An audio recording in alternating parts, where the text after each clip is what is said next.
So I'll just like to relate to you that the President is really in earnest in seeing to the proper implementation of the budget, the surviving parts of the budget, because as you know, there were several items that were subjected to veto or to conditional implementation. Salamat po. Kay ES lang po. Sir, may we have your reaction doon sa sinabi ni Representative Ungab na plano niyang dalhin sa Supreme Court itong usapin ng GAA?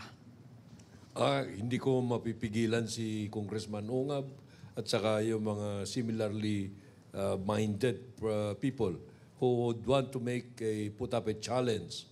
Ang problema natin dyan is hindi kami ang mananagot dyan kung meron mang pagkukulang sa bagay na yan dahil BICAM report yan eh. Wala kaming kinalaman sa BICAM report. Ang may kinalaman lang kami yung finished product na pinapirmahan sa presidente. Hindi yung blank check. Sorry, Secretary E.S. Bersman, sir. Napag-usapan po ba dito sa forum ninyo kung ano ang magiging implication nitong looming legal constitutional challenges sa budget? Hindi pa namin alam kung ano yung complexion ng mga challenges. Ano?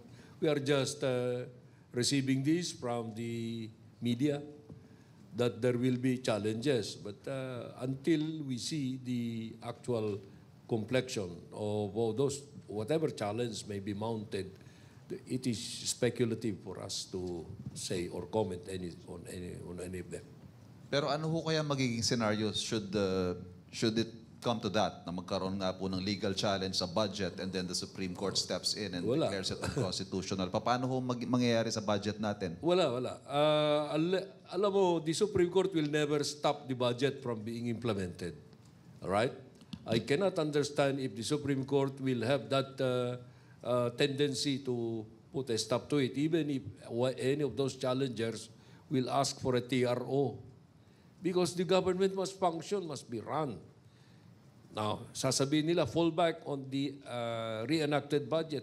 But the reenacted budget can come only when there is a finding that it has been vetoed or the Supreme Court has nullified the present budget.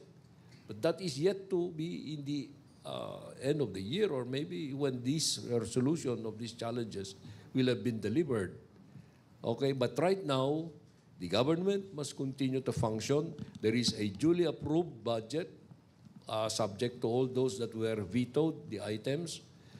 As we have been clearly telling, the effect of the veto is only to reduce the deficit. No? Because that is all that the veto has as a consequence. The realignments will happen only later on in the spending process. Okay. Eden Santos, Net25. Good afternoon po. ES, ilang porsyento po ba, and SecMina, yung nabago po sa NEP o President's Budget na isinabit sa Kongreso, kasama po ba yung mga lumitaw na blank items dun sa nabago sa NEP? Wala po ba talagang alam si PBBM, ang ating Pangulo, dun po sa mga sinasabing blank items? Kaya tuloy yung trabaho ulit bumalik po sa ating Pangulo na isa-isa niya tuloy kinakausap ang bawat agencies para lamang doon sa kanilang mga proyekto, programs po na naapektuhan ng mga tinapyas na budget sa ating GAA. Thank you po. Alisin natin sa consciousness ninyo na kami may kinalaman sa mga blank pages na sinasabi ninyo. No? That is why we resented so much yung impression that the President was given a blank check. Wala kaming kinalaman doon sa internal sa Congress yun. And that is why we also respect the boundaries by not commenting kung sino yung to be blamed or not. No? But I'm sure that we did not benefit at all from the blank spaces that are being peddled around.